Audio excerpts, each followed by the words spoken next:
Pues sí, intranquilos, pues claro, porque lastimosamente no parece que podamos hablar de nada distinto hoy. Eso quiere decir que asuntos serios se quedan sin tratar, como la masacre ocurrida en San José del Guaviare, de la que hay poquísima información, solamente que hombres armados asesinaron a 3 personas, un hombre, una mujer y un muchacho de 15 años, el hijo de esta mujer asesinada, y no vamos a hablar de eso. Ni vamos a hablar del juicio abierto contra la compañía carbonífera Drummond por su presunta financiación de grupos paramilitares.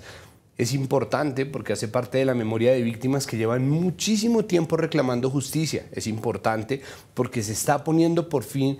a entidades de gran poder a responder por lo que podría ser un matrimonio indefendible entre las maquinarias económicas principales de este país y una violencia asesina, genocida. Tampoco vamos a hablar de que el presidente de la JEP, el magistrado Roberto Vidal, declaró que la unidad de búsqueda de personas dadas por desaparecidas había encontrado en Colombia parte de los cadáveres que Salvatore Mancuso dijo que se habían enterrado en la zona de frontera con Venezuela, en los territorios de ambos países. Ahora esperan autorización de Venezuela para proceder con la búsqueda, y no vamos a hablar de la cifra horrible de 100.000 personas desaparecidas que el presidente de la JEP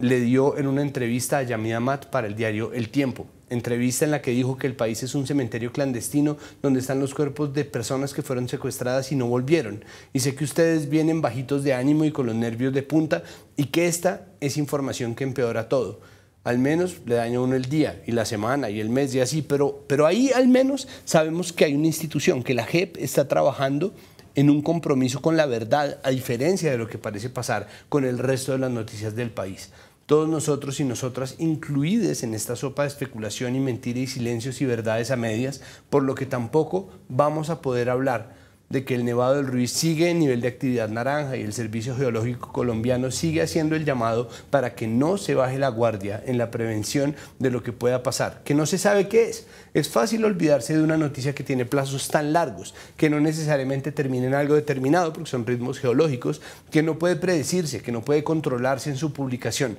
no tiene un relato que se pueda someter a la polarización fácilmente, porque han tratado, y no genera clics siempre. Aunque siempre esté ahí y siempre sea importante, y obviamente lo digo porque nuestro tema de hoy va a ser lo que yace debajo del escándalo noticioso de las últimas semanas, que hace de este el monólogo más difícil que me ha tocado escribir, francamente. Todo empezó con una nota mal hecha que apareció publicada y que obviamente causó revuelo en la revista Semana, que arroja cifras inexactas, o mejor dicho, no determinadas, sobre plata en efectivo, y deja cabos sueltos, que no investiga, simplemente le pregunta a un lado y al otro y deja preguntas flotando y se enfoca en el componente emocional de una noticia para dejar ahí,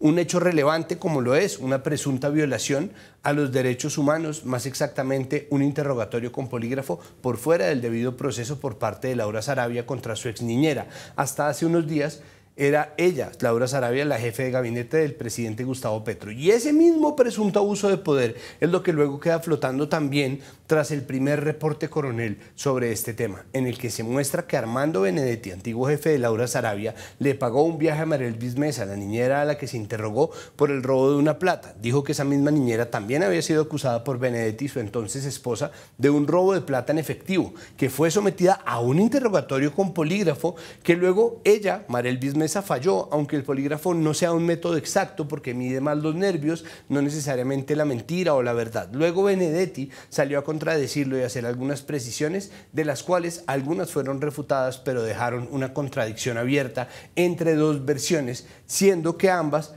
fueron entregadas por Benedetti, es decir, la versión a Coronel, que fue entregada por Benedetti, y la versión de Twitter de Benedetti, que contradice la de Coronel. Y no sería esta la última vez que esto iba a pasar, pero se abrió otra tangente a la historia que había sido insinuada por Semana en su artículo y que apareció en las entrevistas con Benedetti, los reportes de Coronel, y que fueron anunciadas por el fiscal Francisco Barbosa, que durante todo este tiempo ha sido protagonista marginal de la noticia, que salió a decir que las chuzadas habían vuelto a Colombia y que era un episodio gravísimo para la democracia. Este sí, lo que desató una crisis al interior del gobierno que acabó en la salida de Sarabia y de Benedetti del mismo gobierno. Y acabó en un debate de información contra información, en donde no se supo sino hasta unos días después cómo había llegado a la fiscalía el número de teléfono de la exniñera de Sarabia y Benedetti, y en donde todavía no parece haber esclarecimiento del todo, porque había inconsistencias entre los comunicados de la Dijín, de la Policía y de la Fiscalía General de la Nación.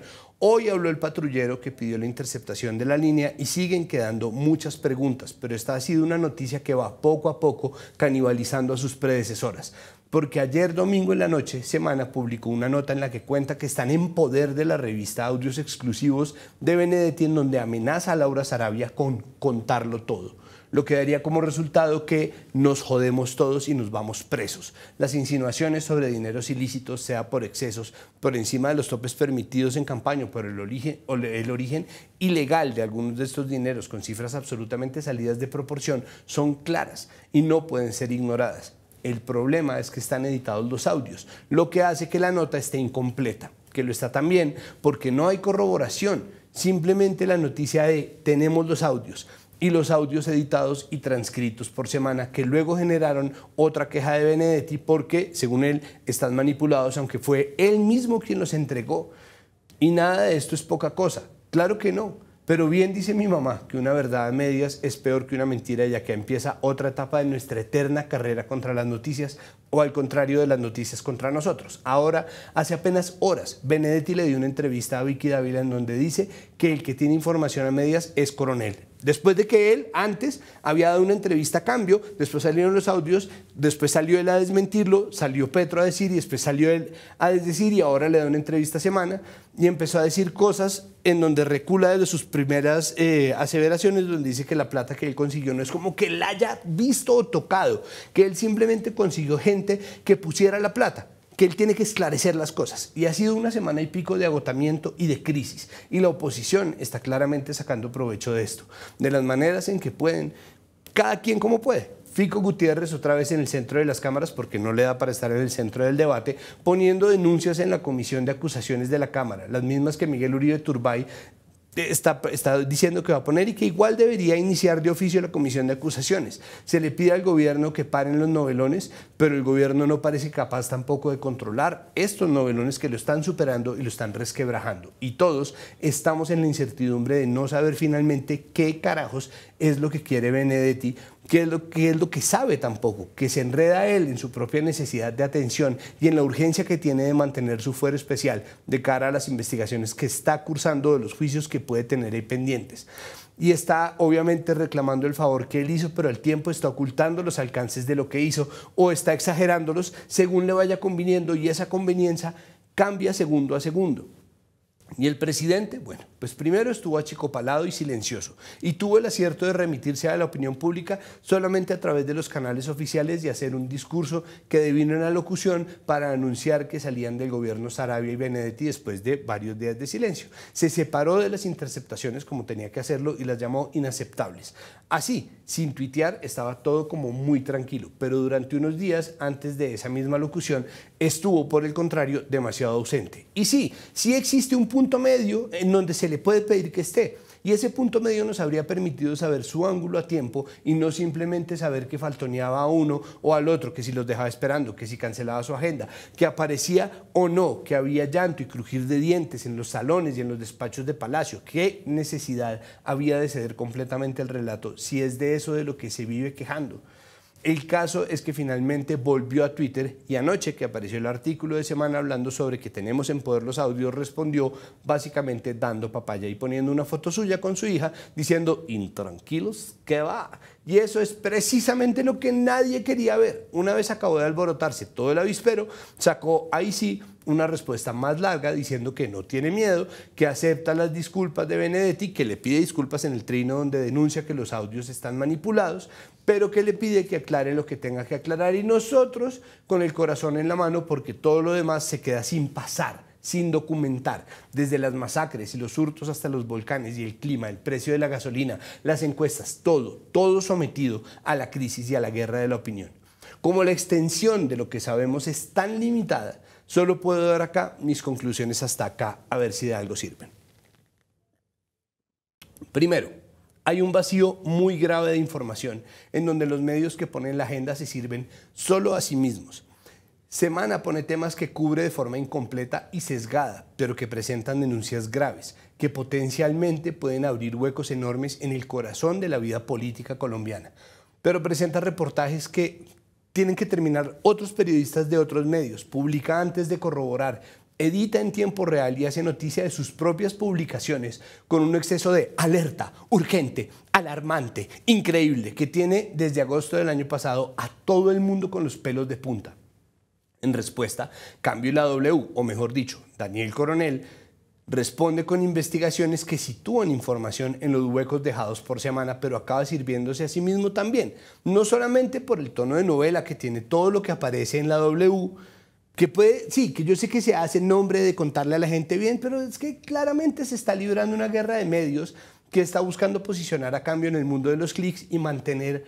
al medio a flote, pero lastimosamente, desafortunadamente, todos en este momento estamos trabajando para Semana, todos, hasta Coronel, porque Semana es la que está poniendo la agenda. Y en medio de esos dos galeones que están peleándose, Benedetti y las sanguijuelas del poder saltan de un lado al otro y filtran unas cosas y las desmienten y le pasan a unos y le pasan a otros porque el rumor se está volviendo un formato periodístico. Lo mismo el tweet, el chisme de pasillo, la opinión generalizada, etc. Muchas de las cosas que aparecen son verdad. Es decir, el trabajo de investigación que está haciendo Coronel es riguroso,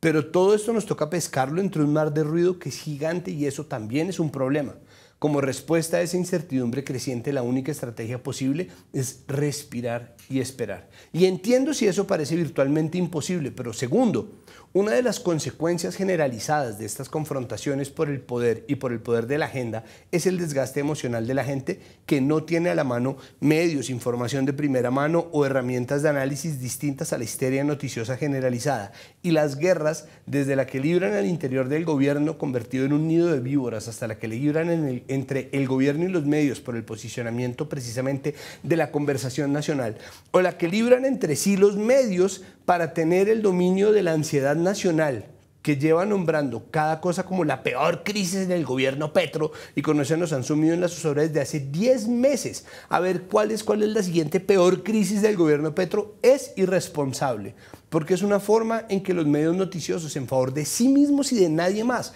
se convierten en un ingrediente de nuestra ya presente crisis de salud mental. Estamos enloquecidos y estamos furiosos, estamos alterados, nerviosos y no sabemos qué es verdad y qué no, porque la cantidad de espacios en blanco y cabos sueltos que hay en toda investigación, sobre todo cuando se cuentan las verdades a medias, sigue siendo muchísima. Y esos espacios en blanco suelen llenarse con nuestra opinión. Y ahora que de verdad llegó una crisis, la peor, ahora sí en verdad, todas las anteriores están también estrellándose en nuestras cabezas. Desconcertados como estamos, vemos flotar, sin ningún tipo de acuerdo sobre la verdad, distintas versiones sobre cada noticia, en donde el periodismo bien hecho y el mal hecho terminan por equipararse, porque sigue siendo una guerra de opiniones hasta que no se demuestre nada de lo que es aún presunto como cierto y probado. Sé que suena contraintuitivo esperar cuando nada parece dar espera, pero es importante porque hay muy pocos hechos verificados en medio de toda esta maraña de versiones y contraversiones y todo el tiempo estamos discutiendo. Por eso, insisto, es que a Petro le va a resultar imposible hacerse con el control de las narrativas que ya, como lo dice el buen profesor Juanfer Mejía, se van volviendo de narrativas en dramaturgias. Si se insiste en competir contra quienes tienen a su cargo, su trabajo es reportar la realidad, bien o mal, de forma sesgada o no, que es su libertad y su derecho, independiente, transparente o no, como quien cree que gobernar es tratar de dominar la agenda, ese esfuerzo mal enfocado solamente va a dar pérdidas. El Estado y el gobierno tienen unas funciones claras y un servicio que prestar. Y sí, hay una crisis de desinformación, pero en ese mar de ruido sí hay hechos ciertos esperando a ser investigados y corroborados. Y también hay consecuencias políticas concretas que se convierten en hechos verificados a su vez, como el fortalecimiento de la oposición y el resquebrajamiento del gobierno, sea este inteligente, legítima, honesta, o todo lo contrario, porque hay un punto en el que el exceso de opinión hace a la opinión misma un reducto irrelevante. Y esa es mi tercera conclusión. La cuarta es que estamos dejando de lado las muchas preguntas que deben hacérsele al fiscal Francisco Barbosa. No borran de ninguna manera lo que pueda salpicar al gobierno Petro, ni la ilegitimidad de lo ilegítimo si se demuestra, pero parte de esta crisis general de incertidumbre se desprende de la poca seriedad con la que se ha comportado quien se designó a sí mismo como el segundo hombre más poderoso del país y que hoy más parece una cabeza de la oposición política que un fiscal general responsable y consciente de su cargo, lo cual incluye que investigue todo lo que debe investigar, pero definitivamente no que siga participando de las guerras de la opinión, terciando cuando le conviene y haciendo el show de siempre en terrenos en los que antes poco o nada se movió, como el de las interceptaciones ilegales del gobierno anterior. Es doloroso porque la comparación rápidamente se desgasta, pero al tiempo hemos tenido varios años para ver quién es y cómo trabaja Francisco Barbosa, no solamente por su grandilocuencia cuando necesita mostrarse, también por sus pasmosos silencios cuando decide no hacer lo que le compete. Selecciona sus batallas y sus investigaciones, teledirige sus ataques y hace campaña desde su puesto y participa él también de la guerra de egos que viene luchándose desde el 7 de agosto del año pasado, en la que entran todos, Benedetti, Sarabia, Petro, Barbosa y ahora hasta Leiva, el canciller, que sin que quepa sale a decir que Benedetti es un drogadicto, como si eso ayudara en algo a discernir para dónde carajo van las cosas. Lo que me lleva a mi quinta conclusión, que es una conclusión realmente vieja. La droga más poderosa que existe